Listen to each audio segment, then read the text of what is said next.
तो आखिरकार एक लंबे इंतजार के बाद झारखंड में नगर निकाय चुनाव की तारीखों का ऐलान हो चुका है और इसी पर डिस्कशन करने के लिए हमारे साथ तमाम गेस्ट हमारे साथ मौजूद हैं। अरुण झा पूर्व पार्षद हमारे साथ मौजूद हैं, इसके साथ ही सुनील कुमार यादव पूर्व पार्षद हमारे साथ मौजूद हैं और मीरा यादव पूर्व पार्षद हमारे साथ मौजूद है। आप सबसे पहले आप तीनों का बहुत बहुत स्वागत है नक्षत्र न्यूज पर। सबसे पहला सवाल अरुण जी आपसे यही रहेगा कि आखिरकार एक लंबे इंतजार के बाद नगर निकाय चुनाव की घोषणा हुई है, तारीखों का ऐलान हो चुका है, कैसे देखते हैं आप इसे? देखिए, सबसे पहले तो हम माननीय हाईकोर्ट झारखंड को धन्यवाद व्यक्त करेंगे कि उनके प्रयास से लगातार सरकार, चूंकि ये बेईमानों का सरकार है, आप देख रहे होंगे, लगातार हम लोग डिमांड किए कि नहीं ईवीएम से कराना चाहिए। 2008 के बाद लोगों ने बैलेट पेपर देखा नहीं है, फिर भी आज झारखंड नगर पालिका जो राज्य निर्वाचन आयोग है वह ये घोषणा करती है कि हम बैलेट पेपर से करेंगे। ये आज के समय में कतई भी उचित बात नहीं है। इसको बैलेट पेपर के जगह ईवीएम से कराना चाहिए। तो कहीं ना कहीं बेईमानी इनको करना है, इसीलिए ये ईवीएम के जगह बैलेट पेपर पर लाए हैं। दूसरा बात है, लगातार कई सालों से एक नोटा का प्रावधान रहता था, अभी तुरंत घोषणा हुआ कि नोटा का प्रावधान नहीं रहेगा। अरे जो आपको मन होगा वही करेगा क्या? कि जो देश का शासन व्यवस्था चलते आया है उसी बारे में कोई भी नगर पालिका का चुनाव हो, ग्राम पंचायत का चुनाव हो, ऐसे घोषणा करना चाहिए। आज घोषणा 2 बजे के बाद राज्य निर्वाचन आयोग कर रही है और कल नहीं परसों से नॉमिनेशन करवा रही है। इनको क्या इतना हड़बड़ी हो गई कि तुरंत ये घोषणा कर रहे हैं? लेकिन झारखंड हाईकोर्ट के निर्देश पर यह निर्वाचन की घोषणा की गई है। ये घोषणा का हम स्वागत करते हैं, अभिनंदन करते हैं और राज्य के तमाम शहरी जनता से निवेदन करते हैं कि वह सही जो मतदाता हैं सही प्रत्याशी को चुने, जिससे उनका जो घरेलू चुनाव है, कचरा उठाना है, पानी स्वच्छ पहुंचाना है, लाइट ठीक करवाना है, इनका कार्य करें, ऐसे मतदाता को करें। किसी प्रकार का प्रलोभन में न जाए, किसी प्रकार का जातिवाद भाषावाद से ऊपर उठ के करें। इसके लिए जितने भी मतदाता है आपके माध्यम से उनका हम अभिनंदन करेंगे। और चुनाव की घोषणा हो गई है, इससे हम लोग में अपार खुशी है कि आखिरकार 3 साल लेट ही, 5 साल लेट ही, लेकिन राज्य निर्वाचन आयोग द्वारा आज घोषणा की गई है और लोगों का प्रतिनिधित्व अब सामने आएगा। लोग जो प्रतिनिधि चुनेंगे वह उनके घर तक काम कराने का चेष्टा करेंगे और उनका काम होगा। चूँकि बहुत ही त्राहिमाम झारखंड में हो रहा था ना, जो नरकीय स्थिति था शहर, उससे कहीं न कहीं ऊपर आएगा। जी बिल्कुल अरुण जी। सुनील जी हमारे साथ मौजूद हैं, उनसे एक बार जान लेते हैं। सुनील जी, आपने अरुण जी की बात सुनी, उन्होंने जो बैलेट पेपर से चुनाव हो रहे हैं उस पर, गैर दलीय चुनाव जो हो रहे हैं उस पर भी सवाल उठाए, इसे आप कैसे देखते हैं? जी धन्यवाद मैं देना चाहता हूँ नक्षत्र न्यूज को, जो हम लोग के आपने बुलाया है यहाँ पर। और आज बहुत ही खुशी का दिन है कि हम लोग पौने 3 साल से जनप्रतिनिधि रहते हुए हम लोग जनता का कई समस्याओं का निराकरण नहीं कर पा रहे थे। जनता आती थी हमारे पास, लेकिन हम लोग कई कानूनी अड़चनों के कारण कई समस्या को हम लोग उनका पूरा नहीं कर पा रहे थे। आज बहुत ही खुशी लग रही है कि राज्य सरकार ने घोषणा की है कि नगर निकाय का चुनाव होगी। हम धन्यवाद देना चाहते हैं हाईकोर्ट का।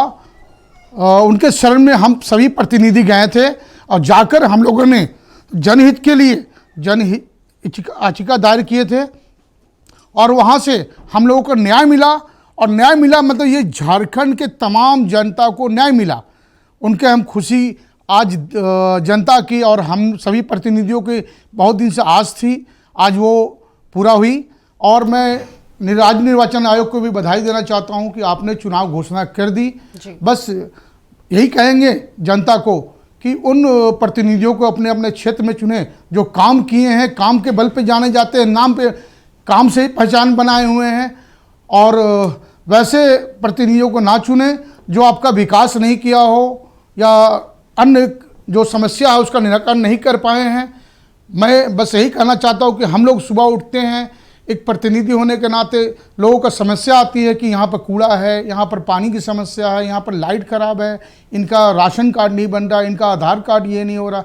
हम उन प्रतिनिधि वैसे हम लोग हैं जिनको लगातार जनता से जुड़े रहते हैं और अपनी समस्या, अपनी व्यक्तिगत समस्या को भी छोड़कर जनता का समस्या को निराकरण उनकी समस्या को हटाते हैं और उनके लिए लगे रहते हैं। मैं यही कहना चाहता हूं कि बस जल्द से जल्द चुनाव हो, घोषणा हो गई है, हम सभी तैयारी में हैं कि जनता का हम लोग काम कर सकें और आने वाले वक्त में एक जनप्रतिनिधि जो हम लोग लगातार 3 बार से हम लोग क्षेत्र में हैं, ये 4थी बार हम लोग की होगी, मैं उसमें उम्मीदों पर खरा उतरूं और अपने जनता का आशीर्वाद लूं। जी बिल्कुल सुनील जी। उर्मिला जी भी हमारे साथ मौजूद है, एक बार उनसे भी जान लेते हैं। उर्मिला जी, काफी लंबे समय के बाद नगर निकाय चुनाव हो रहे हैं और जिस तरह से तैयारियां चल रही है, कि आपको लगता है कि जो जो वर्षों से अटकी हुई योजनाएं थी अब वो धरातल पर उतरेंगी? नमस्कार। सबसे पहले तो मैं नक्षत्र न्यूज़ को धन्यवाद देती हूं कि हम लोगों को इस काबिल समझे, अपने डिबेट में बुलाए, तहे दिल से मैं धन्यवाद देती हूं। और राज्य निर्वाचन आयोग को भी धन्यवाद देती हूं। और मैं अपने तहे दिल से हाई कोर्ट जिस तरह हम लोगों का पक्ष को रखते हुए निर्णय लिए, उनको मैं दिल से धन्यवाद देती हूं। हमारे राज्य के मुखिया सरकार को भी मैं धन्यवाद देती हूं कि आखिरकार हमारी जो प्रतीक्षा थी वो आज समाप्त हुई। बहुत दिनों से हम लोगों का चुनाव नहीं होने के रीज़न, बहुत सारा रीज़न हुआ। जो हम लोग जनता के बीच में काम करते थे, बहुत मुश्किल से करते थे। मुश्किल से ये होता था कि पदाधिकारी लोग नहीं सुनते थे, काम क्या होना है, करना क्या है, काम जहाँ धरातल पर होना चाहिए वो काम नहीं हो पाता था। लेकिन हम लोग मशक्क़त करके काम कराने का काम किए, जनता के बीच में काफ़ी काम किए हैं। ऐसी नहीं कि चुनाव नहीं हुआ, काम नहीं करा पाए। और मैं जनता, आपके मीडिया के माध्यम से, नक्षत्र न्यूज़ के माध्यम से मैं जनता को भी धन्यवाद देती हूँ कि लगातार मुझे 15 वर्ष उन्होंने आशीर्वाद दिया 3 बार, और अभी भी पूर्ण भरोसा है कि मुझे आशीर्वाद मिलेगी। और जनता खुश है कि हमारे जनप्रतिनिधि ऐसे हो। आज हवा देने वाले जनप्रतिनिधि बहुत रोड में घूम रहे हैं कि हम ये करेंगे वो करेंगे, लेकिन मैं जनता से आग्रह करती हूँ कि आपकी प्रतिनिधित्व करने वाली कैसा हो वो आप खुद निर्णय लेने वाले हैं और आप जनता जज हैं। मेरी भरोसा है जनता पे, जजमेंट मेरे पक्ष में होगी। फिर 4थी बार मैं चुनाव लड़ के जाऊँगी, मेरे ये भरोसा है। जी बिल्कुल जी, एक बार फिर से आप लोगों के पास आएंगे। एक बार फिर रुक करते हैं राज्य में, जो हमारे सहयोगी तने हमारे साथ जुड़े हुए हैं। तने, आखिरकार शहर की सरकार का बिगुल बच चुका है और जो इंतजार था लोगों में और आखिर वो खत्म हो चुका है, इसे कैसे देखते हैं? जी बिल्कुल, देखिए लगातार जिस प्रकार से इंतजार चल रहा था नगर निकाय चुनाव के लिए और उसकी घोषणा हो चुकी है, अधिसूचना जारी हो चुकी है और मॉडल कोड ऑफ कंडक्ट अब राज्य भर में लागू हो चुका है। कुल 23 तारीख को जो है 23 फरवरी को मतदान की तिथि घोषित की गई है, 27 फरवरी को मतगणना की तिथि घोषित की गई है। तो कह सकते हैं कि चुनावी प्रक्रिया जो है अब शुरू हो चुकी है। जब मॉडल कोड ऑफ कंडक्ट जैसे ही लागू हुआ है उसके साथ ही चुनावी प्रक्रिया शुरू हो गई है। 29 जनवरी से लेकर 4 फरवरी तक नामांकन की तिथि रखी गई है। 6 फरवरी को नामांकन वापसी की तिथि है। तो कह सकते हैं कि पूरी तरह से जो इंतज़ार था नगर निकाय चुनाव के लिए वो अब शुरू हो चुका है। नगर निकाय चुनाव की अधिसूचना जारी होते ही पूरी तरह से तैयारी शुरू हो चुकी है, प्रक्रिया शुरू हो चुकी है। आपको खास तौर पर बता दें कि बैलेट पेपर से चुनाव होंगे और कहीं ना कहीं जो अटकलें लगाई जा रही थी, जो मांग उठ रही थी कि दलीय आधार पर चुनाव हो और गैर दलीय आधार पर चुनाव ना हो, जो विपक्ष की लगातार मांग थी, अब जो है राज्य निर्वाचन आयोग ने भी ये बात की घोषणा कर दी है कि गैर दलीय आधार पर चुनाव होगा और बैलेट पेपर से चुनाव होगा और एक ही दिन में पूरी जो मतदान की प्रक्रिया है वो पूरी कर ली जाएगी। तो कह सकते हैं कि अब पूरी तरह से जो चुनाव की तिथियों का इंतजार था वो आ चुकी है। तमाम जनप्रतिनिधि अपने अपने क्षेत्र में उतरना शुरू करेंगे। आपको बता दें कि खास तौर पर राज्य भर में जो आंकड़ा राज्य निर्वाचन आयोग के द्वारा दिया गया है, 43,33,574 मतदाता हैं और करीब 4,304 जो है मतदान केंद्र बनाए गए हैं। ये डाटा जो है राज्य निर्वाचन आयोग द्वारा दिया गया है। शहरी क्षेत्र में जो नगर निगम है, नगर निगम में जो प्रत्याशियों के लिए खर्च करने की सीमा रखी गई है वो 25 लाख रखी गई है, और साथ ही साथ नगर परिषद और नगर पंचायत में अलग अलग जो है खर्च करने की राशि निर्धारित की गई है। तो कह सकते हैं कि राज्य निर्वाचन आयुक्त के आज के प्रेस वार्ता के बाद पूरी तरह से चुनावी बिगुल बज चुका है, और कहीं ना कहीं अब जब 23 तारीख को मतदान और 23 फरवरी को जब मतदान का दिन होगा उस दिन लोगों की तकदीर तय होगी। इस 27 फरवरी को जब मतगणना होगी तब भी जो है तस्वीरें साफ हो जाएगी शहर की सरकार का कौन जो है प्रतिनिधि बनता है। इसके साथ ही जो लगातार चीज़ें आ रही थी, हाईकोर्ट का आदेश आया था कि पंड्रा से स्ट्रांग रूम को हटाना है, लेकिन आज प्रेस कॉन्फ्रेंस में जब इस सवाल को पूछा गया कि स्ट्रांग रूम कहाँ बनेगा, स्ट्रांग रूम के लिए जगह भी चिन्हित रांची में की जा रही थी। 5 जगह पर जो है विचार और मंथन किया जा रहा था, निरीक्षण हुआ था बीते दिनों, लेकिन अब तक कोई तस्वीर साफ नहीं हुई है। तो पंड्रा को ही स्ट्रांग रूम बना के रखा जाएगा, फिलहाल जो अपडेट राज्य निर्वाचन आयोग से दिया गया है। तो कह सकते हैं कि पूरी तरह से चुनाव के लिए तैयारी की जा रही है। सुरक्षा के दृष्टिकोण से भी खास मुकम्मल तैयारी की गई। बीते दिनों जो बैठक हुई थी उसमें भी गृह विभाग की ओर से आश्वासन दिया गया, या कहें कि पूरी तरह तैयारी की गई है। सुरक्षा के दृष्टिकोण से पर्याप्त मात्रा में जो है सुरक्षा बलों की नियुक्ति की जाएगी, तैनात किए जाएंगे, और जो भी संवेदनशील अति संवेदनशील बूथ रहेंगे वहां पर अतिरिक्त सुरक्षा बल तैनात किए जाएंगे। तो कह सकते हैं कि अब पूरी तरह से चुनावी प्रक्रिया शुरू हो चुकी है। मॉडल कोड ऑफ कंडक्ट राज्य भर में लागू हो चुका है। तो अब देखना होगा क्या किस प्रकार से ये चुनावी प्रक्रिया होती है, और पूरी तरह से राज्य निर्वाचन आयोग ने इस बात की घोषणा कर दी है। जी बिल्कुल तने, बहुत बहुत धन्यवाद हमारे साथ जुड़ने के लिए और तमाम जानकारी हमारे साथ साझा करने के लिए। तो आपको बता दें कि नगर निकाय चुनाव की घोषणा हो चुकी है और 23 को ये काउंटिंग भी होगी। इस वक्त की बड़ी खबर आपको बता दें, जहां झारखंड में शहर की सरकार के चुनाव का बिगुल बज चुका है। ये बड़ी खबर इस वक्त की आपको बता रहे हैं, जहां शहर की सरकार का बिगुल बज चुका है। नगर निकाय चुनाव को लेकर तारीखों की घोषणा भी हो चुकी है। जो इंतजार था लोगों में अब वो खत्म हो चुका है और 23 फरवरी को चुनाव होना है। आपको बता दें कि नगर निकाय चुनाव की घोषणा हो चुकी है। 23 फरवरी को चुनाव होना है, 27 को काउंटिंग होगी, 27 फरवरी को मतगणना होना है। ये बड़ी खबर आपको बता रहे हैं इस वक्त की, जहां तारीखों की घोषणा हो चुकी है। राज्य के 48 नगर निकाय में चुनाव की घोषणा हो चुकी है। 23 को काउंटिंग, 23 को चुनाव होना है, 27 को काउंटिंग होगी। चुनाव की घोषणा के साथ ही आदर्श आचार संहिता भी लागू कर दी गई है। ये बड़ी खबर इस वक्त की आपको हम बता रहे हैं। राज्य के 9 नगर निगम, 20 नगर परिषद और 19 नगर पंचायतों में ये चुनाव होना है। वहीं 29 जनवरी से 4 फरवरी तक नामांकन की प्रक्रिया होगी। ये बड़ी खबर आपको बता रहे हैं, जहां 29 जनवरी से 4 फरवरी तक नामांकन की प्रक्रिया होगी। 5 फरवरी को नामों की जांच होगी। आपको बता दें कि 5 फरवरी को स्क्रूटनी का काम किया जाएगा। वहीं 6 फरवरी को नामांकन वापसी की तारीख तय की गई है। आपको बता दें कि सुबह 7 बजे से लेकर शाम 5 बजे तक वोटिंग होगी। 23 फरवरी को वोटिंग होनी है, सुबह 7 बजे से लेकर शाम 5 बजे तक।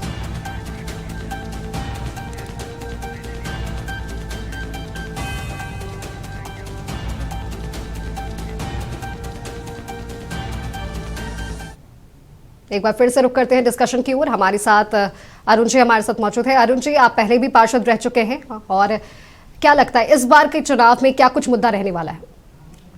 देखिए, इस बार के चुनाव में मुख्य मुद्दा है कि 3 सालों से रांची नगर निगम सहित जो 12 नगर निकाय हैं, राज्य में 12 नगर निकाय का 2020 से ही प्रतिनिधि नहीं है, और जो अव्यवस्था है अव्यवस्था को ठीक करना ही जो प्रतिनिधि चुने जाएंगे या जो भी प्रत्याशी होंगे उनका मुख्य मुद्दा रहेगा।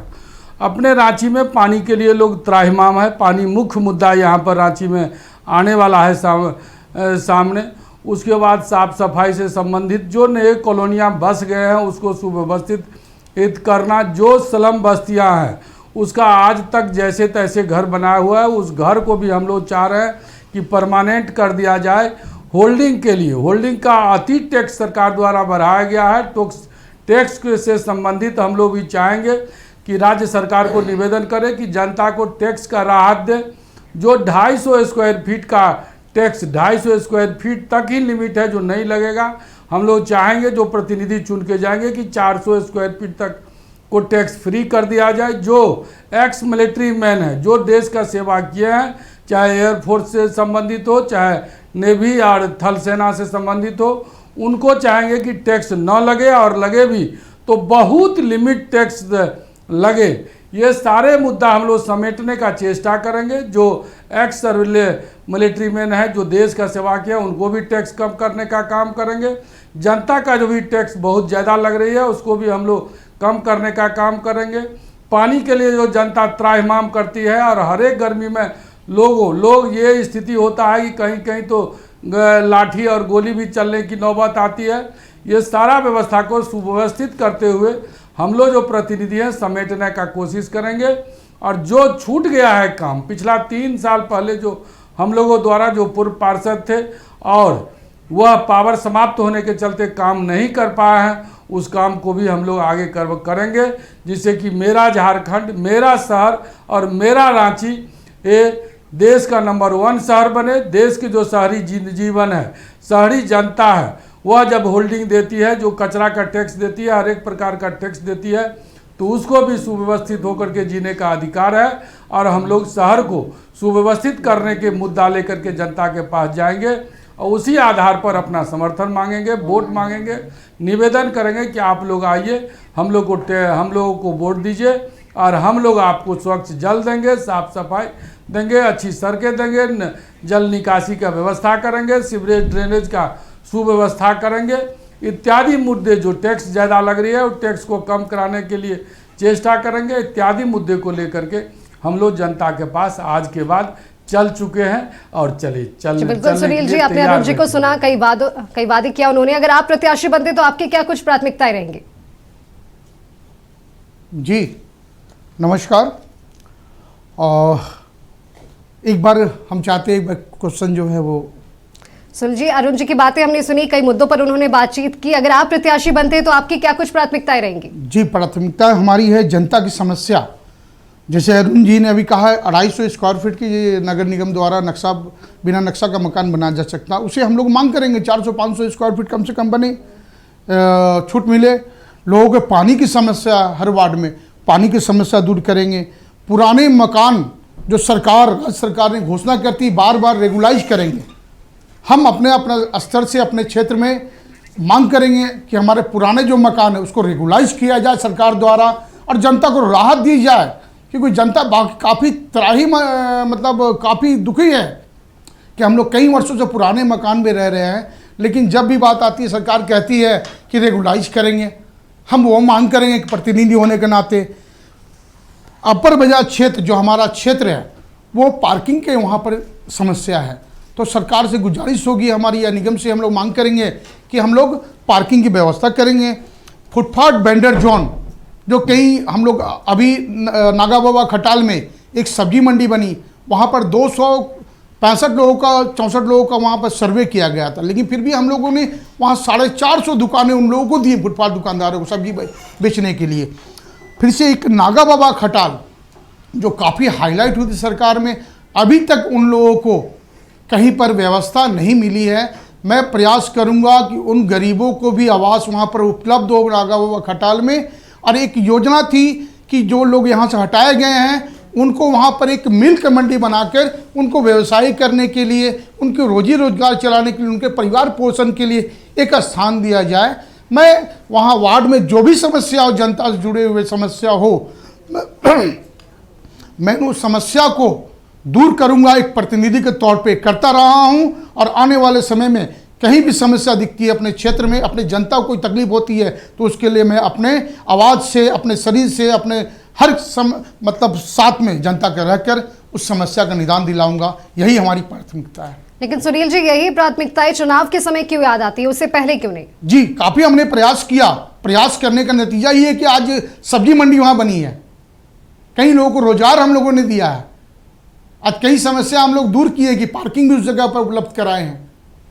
तो छोटी छोटी समस्या जो थी हम लोग दूर करते जा रहे हैं। मौका जिस तरह मिला है, फिर आने वाला समय मौका मिलेगा तो हम प्रयास करेंगे जनता की समस्या दूर हो और उनकी जो भी समस्या है वो हमारी समस्या मानकर अपनी लड़ाई को लड़ेंगे और उस समस्या से उनका निदान दिलाएंगे। ये हमारी पहली प्राथमिकता होगी।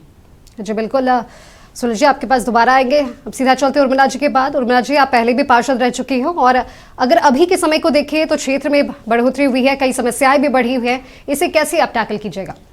मैं तो फिर से आपको धन्यवाद देती हूँ कि आज ने बाखूबी मुद्दा उठाई हैं। हमारा एचईसी क्षेत्र होता है, आपको पता होगा 2008 में जब चुनाव हुई थी तब हमारे यहाँ कोई भी विकास नहीं होती थी। वो रेलवे इस पार से विकास होती थी, बिरसा चौक से। बिरसा चौक के पार जब एचईसी घुस जाती थी तो एक भी ना तो रोड था ना ही लाइट था, किसी भी तरह का नगर निगम से कोई व्यवस्था नहीं होता था। कोई भी, जैसे आप हम लोग का जब पहला चुनाव होके आए 2008 में प्रोसीडिंग आया, उसमें 2008 वाला जो प्रोसीडिंग आप देख लीजिएगा, एचईसी क्षेत्र का कोई भी विकास का फंड नहीं था। मैंने उस फंड के लिए लड़ाई लड़ी कि हमारे यहाँ जब चुनाव किया गया है तो फंड क्यों नहीं होगा। तो सरकार के द्वारा जो आपके सेक्रेटरी साहब थे, उन्होंने साफ शब्दों में बोला एचईसी क्षेत्र है, हमने विकास वहाँ पे नहीं करेंगे। हम लोगों ने, जो पूर्व पार्षद हैं हमारे साथी सुनील, उनको भी पता है कि हमने धरना दिए और डिमांड किए, तब हमारे एचईसी क्षेत्र में विकास होना शुरू हुआ। तब स्टार्टिंग में जो हमारी फंड मिली थी मात्र 45 लाइट मिली थी और वो एचईसी क्षेत्र की जो स्थिति था मतलब दयनीय। आज भी बच्चे लोग जब आते हैं तो रोड का नाम था मोरंग रोड। बड़ा दुख लगता था कि मोरंग रोड एचईसी क्षेत्र में राजधानी, जो कि एचईसी के वजह से राजधानी बसा और उस क्षेत्र में विकास नहीं हो रहा था। उस विकास को करने का काम 15 सालों में तो हाई प्रोफाइल क्षेत्र माना जाता है। एचईसी जो क्षेत्र है उसे हाई प्रोफाइल माना जाता है, हाई कोर्ट है, विधानसभा है, स्टेडियम, उसके बावजूद विकास में देरी। मैडम 2008 की बात कर रही हूँ, बिल्कुल विकास नहीं थी, एक भी रोड नहीं था, एक भी लाइट नहीं था, एक भी सड़कें दुरुस्त नहीं थी। ये 2008 के बाद आने के बाद सारी मुद्दा उठाने के बाद तब नगर विकास सचिव महोदय बोले कि ठीक है, हमने एक ही सवाल किए कि यदि आपके यहाँ मुद्दा नहीं है, एचईसी क्षेत्र में चुनाव क्यों किए, या तो हमको लिखित दीजिए, हम कोर्ट जाएंगे। आपने कहा जैसे 2008 के बाद आपने विकास की बात की, अब किन मुद्दों को लेकर आप जाइए? मैडम अभी सबसे बड़ी समस्या एचईसी क्षेत्र में सीवरेज की है और हमारे यहाँ बुजुर्ग लोग जितने रिटायर कर गए, रिटायर कर्मचारी, अभी भाई साहब ने बात रखे थे कि रिटायर वाले लोग को क्या मतलब होल्डिंग और ये टैक्स में छूट मिलनी चाहिए। जब सरकार घोषणा करते हैं कि ये सीनियर सिटीजनों को छूट मिलना चाहिए, होल्डिंग में हो या किसी भी टैक्स में हो, ये मेरी मुद्दा रहेगी। सबसे बड़ी मुद्दा हमारे क्षेत्र का है सीवरेज लाइन। उस समय एचईसी में हेमंत गुप्ता थे टाउन ऑफ सीट का, जिन्होंने हम लोगों ने डिमांड किया था कि सीवरेज लाइन को हम लोग को दे दिया जाए नगर निगम में, लेकिन नगर निगम में पूरे 15 साल मुद्दा उठते रहा, ना ही सरकार की ध्यान रही और ना ही जाके एचईसी के प्रबंधक को ध्यान रही कि हमारे सीवरेज लाइन को कैसे दुरुस्त किया जाए। आज चलिए राजधानी और बोलते हैं स्मार्ट सिटी जरूर बना है, लेकिन हमारे स्मार्ट सिटी के बीच में जो रहने वाले भाई बहनों रह रही हैं, जिस क्वार्टर में रह रहे हैं, आप देखिए सीवरेज का कितनी दुर्दशा हो रही है। कोई भी किसी का कोई परवाह नहीं है, ना सरकार को, ना ही निगम को, ना ही एचईसी को। तो ये मेरी जनता बड़ी दुखित है और उस जनता के लिए मैंने सारी लड़ाई लड़ने के लिए तैयार हूँ, क्योंकि वो समस्या सारी हमारी जनता की है और मेरी जनता जागरूक है। जनता हमेशा ये चीज़ बोलते हैं कि सीवरेज लाइन को कैसे दुरुस्त होगा। ना ही हमारे यहाँ मेडिकल का कोई सुविधा दी गई है सरकार की ओर से, ना ही जाके सीवरेज का भी व्यवस्था है। इसके लेके मुद्दा मैं उठाऊंगी और ये मुद्दा अंत तक लेके करवाऊंगी, मेरी यही सपना है। जी बिल्कुल। और महिलाओं के लिए विशेषकर बहुत दिन से महिलाओं के लिए हम काम किए, बहुत सारी संगठन बनाए, बहुत सारी महिला ग्रुप बनाए, उन लोगों को रोजगार से भी जोड़े, लेकिन इस तरह के रोजगार नहीं। सरकार से मेरी मांग रहेगी विशेष महिलाओं को रोजगार दें, ताकि महिलाओं से विकास बनती है। 50% महिला और उनको विकास नहीं होगा तो फिर कहाँ से विकास का गंगा बहेगी। कई मुद्दों पर हमने बात की और आप तीनों बने रहे, आगे भी हम इस पर बातचीत करेंगे।